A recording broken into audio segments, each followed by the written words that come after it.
Hello दोस्तों, आज की इस नई वीडियो में आपका बहुत बहुत स्वागत है।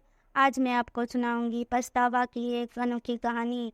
अगर आपको ये कहानी अच्छा लगे तो प्लीज़ मेरे चैनल को लाइक और सब्सक्राइब ज़रूर करिएगा और हाँ, अपने दोस्तों के साथ शेयर करना ना भूलिएगा। तो चलिए शुरू करते हैं इस कहानी को। राजवीर मंदिर में बैठे कुछ सोच रहा है, तभी एक व्यक्ति आता है। उसके हुलिये को देख कह सकते हैं वो एक मुस्लिम है।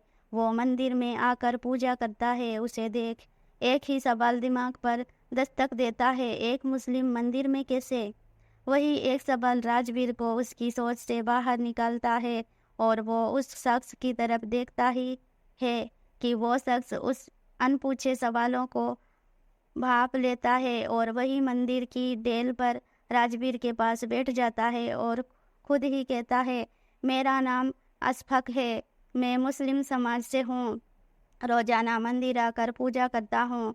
राजवीर सुनकर आश्चर्य से पूछता है, ये अनोखा है क्या? इसके पीछे कोई कारण है? अशफाक मुस्कुराते हुए जवाब देता है, बरखुदार, हर एक बड़े काम या बदलाव के पीछे वजह जरूर होती है। यहाँ भी है। हमारी बीवी हिंदू थी, उन्होंने हमारे धर्म को दिल से अपनाया। यही एक उम्मीद उनकी आंखों में हमारे लिए भी थी, पर हम जानकर भी अनजान बने रहे, क्योंकि ये हमारी शान के खिलाफ जो था। वो जीवन भर हमारे खातिर अपने भगवान से दूर रही और एक दिन वो हमसे दूर अपने भगवान के पास ही चली गई। उन्होंने हमें एक खत लिखा था जो उनके मौत के बाद हमें मिला। उसमें लिखा था उन्हें अपने ईश्वर से बहुत प्रेम था। वो हमसे छिपकर यहाँ इस मंदिर में आ जाया करती थी। हमें बुरा ना लगे इसीलिए कभी बोल नहीं पाई, पर धोखा नहीं देना चाहती थी इसीलिए खत लिख दिया।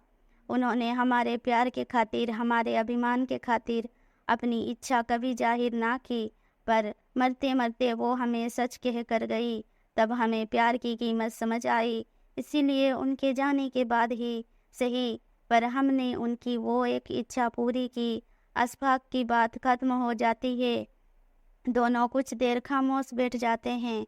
अशफाक की बात से राजवीर के चेहरे पर बेचैनी सी है, जैसे देख अशफाक राजवीर से पूछता है, जब जनाब आप कुछ परेशान से लग रहे हो। राजवीर कुछ असहज सा हो जाता है और कहता है, नहीं ऐसा कुछ नहीं। अशफाक कहता है, बरखुदार, आपकी बेचैनी देख कह सकता हूँ आप किसी सच से ही भाग रहे हो। राजवीर तेजी से वहां से उठकर जाने लगता है, जैसे अशफाक ने उसकी कोई चोरी पकड़ ली हो। अशफाक उसे रोकता है, पर राजवीर तेजी से वहां से निकलकर अपनी कार में बैठकर चला जाता है। राजवीर के दिमाग में अशफाक की सारी बातें घूमने लगती है।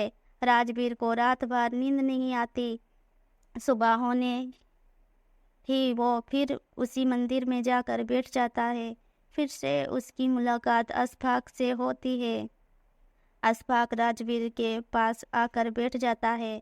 अशफाक समझ रहा है कि राजवीर उससे कुछ कहना चाहता है, पर अशफाक चाहता है राजवीर खुद अपने अभिमान को तोड़कर सच को उनके सामने रखे, जिससे वो भाग रहा है।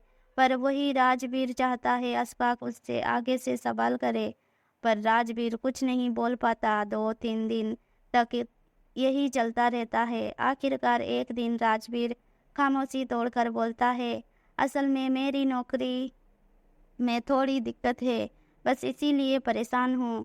अशफाक जोर जोर से हंसने लगता है, बरखुदार, इतने दिनों बाद अपनी खामोशी तोड़ी भी तो झूठ बोलने के लिए? हमारे बाल धूप में सफ़ेद नहीं हुए हैं। आपका चेहरा साफ कह रहा है, आप खुद से खफा हैं। खुद की गलती मानने की हिम्मत नहीं है आप में। आप इस पुरुष प्रधान समाज के वही पुरुष हैं जो आपने अपने मन रूपी अकड़ में इतने जकड़ गए कि सच को स्वीकार नहीं कर पाते। अशफाक राजवीर को उसके ही असली रूप से पहचान करवाता है। राजवीर के दिल पर एक बोझ है जिसे वो खुद से भी खुलकर नहीं कह पाया है, और आज वो अपने जीवन के उस एक पहलू को अशफाक के सामने रखता है और कहता है, मैं एक मॉडर्न लड़की से शादी करना चाहता था, पर मेरे माता पिता ने मेरी शादी गांव की लड़की शिखा से करवा दी। मैं उससे ठीक से बात तक नहीं करता था। वो मेरे परिवार के साथ ऐसे घुल मिल गई थी जैसे वर्षों से उनके साथ रह रही हो। मुझे ये भी पसंद नहीं आ रहा था, फिर भी वो मेरी हर ज़रूरत को बिना मेरे कहे पूरा कर देती थी। मैं तरक्की पर तरक्की कर रहा था, मुझे अपने आप पर बहुत अभिमान था। एक दिन नशे में धुन होकर घर आकर मैंने शिखा के साथ बदसलूकी की। मैंने कहा, तुम मेरी ज़िंदगी की सबसे बड़ी गलती हो। शर्म आती है मुझे जब तुम्हें पत्नी कहना पड़ता है। मैं बोलता ही गया। शिखा के लिए ये सब नया नहीं था, पर मेरे माता पिता के लिए ये एक कड़वे घूंट के समान था। बिना मुझसे बात किए वो शिखा को अपने साथ ले गए। मैंने ऐसे बिहेव किया जैसे मुझे काले पानी की सजा से मुक्ति मिल गई हो। जाते वक्त शिखा ने मेरी मेज पर एक डायरी रखी थी जिसमें मेरी सारी ज़रूरतों की लिस्ट थी। ये देखकर मुझे गुस्सा आ गया। क्या समझती है वो खुद को? मैं क्या उस पर डिपेंड करता हूँ? फिर मैंने सोचा, मैं क्यों चिढ़ रहा हूँ?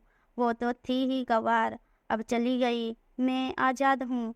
ऐसा सोच मैं ऑफिस चला गया। ऑफिस में लंच ब्रेक में जैसे ही मैंने टिफिन खोला, मैंने उस महक को मिस किया जो रोज़ाना मेरे थके चेहरे पर मुस्कान बिखेर देती थी। एक पल के लिए मुझे एक अजीब सी कमी महसूस हुई, पर उस वक्त मुझे अपनी आज़ादी का गुमान ज़्यादा था। समय गुजर रहा था, मैं अपनी हर एक ज़रूरत के लिए डायरी पर डिपेंड करता था। कमी का कुछ एहसास तो था, पर मेरा ईगो मेरे सामने आ जाता और मैं फिर अपनी अकड़ में जीने लगता। मैं परेशान जब हो गया जब जब मेरा वर्किंग परफॉर्मेंस बिगड़ने लगा। हमेशा अपनी प्रोग्रेस के लिए खुद को सारा क्रेडिट देता था। मैं ये मानना ही नहीं चाहता था कि मेरी प्रोग्रेस में शिखा का भी पूरा हाथ था। उसी के कारण मैं अपने जीवन की कई छोटी बड़ी परेशानियों और जिम्मेदारियों से बहुत दूर था और केवल अपने काम पर फोकस करता था। बेस्वाद खाने में, मुरझाए फूलों में, बिखरे घर में, हर उस जगह जहाँ मैं शिखा को देख चिढ़ता था, उसे गंवार कहकर निकल जाता था। मुझे उसकी कमी महसूस होने लगी थी, पर मैं ये मान कैसे लेता? एक दिन मन भरी हो गया। फिर मैंने माँ को कॉल किया। वो मेरी आवाज़ से ही समझ जाती थी कि मैं परेशान हूँ, पर समझते हुए भी माँ ने मुझे इग्नोर कर दिया और कहा कि शिखा ने दूसरी शादी का फैसला कर लिया है। ये सुनकर मुझे और गुस्सा आ गया और मैंने कॉल कट कर दिया। कुछ दिनों पहले ही मुझे डाक से तलाक से कागज़ मिले। पता नहीं क्यों मैं खुश नहीं हूँ। मैं चाहता तो यही था कि शिखा मेरी ज़िंदगी से दूर हो जाए, पर आज मैं बेचैन हूँ। अशफाक थोड़ी देर रुक कर कहता है, अब तुम क्या सोच रहे हो? राजवीर कहता है, शिखा मुझसे बहुत प्यार करती थी, फिर वो कैसे दूसरी शादी के लिए सोच भी सकती है? अशफाक कहता है, क्या अभी भी वो आपसे पूछेगी कि आगे बढ़ूं या नहीं? आज जब आपको असली अहमियत पता चल गई है, तब भी उससे सच कहने से झिझक रहे हो। सब कुछ सामने है, पर फिर माफ़ी मांगने में खुद को छोटा महसूस कर रहे हो। समझ लो, अगर आप भी अपने ईगो में रहे तो फिर मौका नहीं मिलेगा।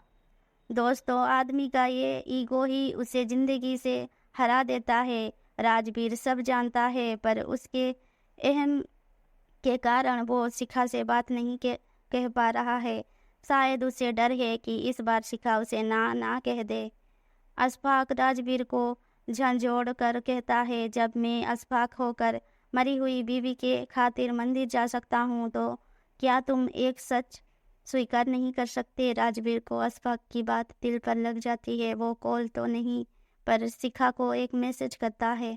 मैसेज डिलीवरी होते ही उधर से कॉल आ जाता है। दोनों के बीच लंबी बात होती है और ये एक लंबा कॉल दोनों को वापस मिला देता है। दोस्तों, एक मैसेज के बाद शिखा एक पल नहीं रुकती और कॉल कर देती है। ये एक औरत का दिल है, वो जिससे प्यार करती है उसे कभी नहीं झुकाती, और वही एक आदमी हर उस औरत को झुकाता है जो उससे प्यार करती है।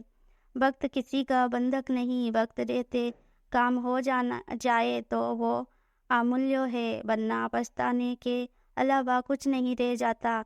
जीवन में जो भी मिले उसे स्वीकारने की कोशिश करें।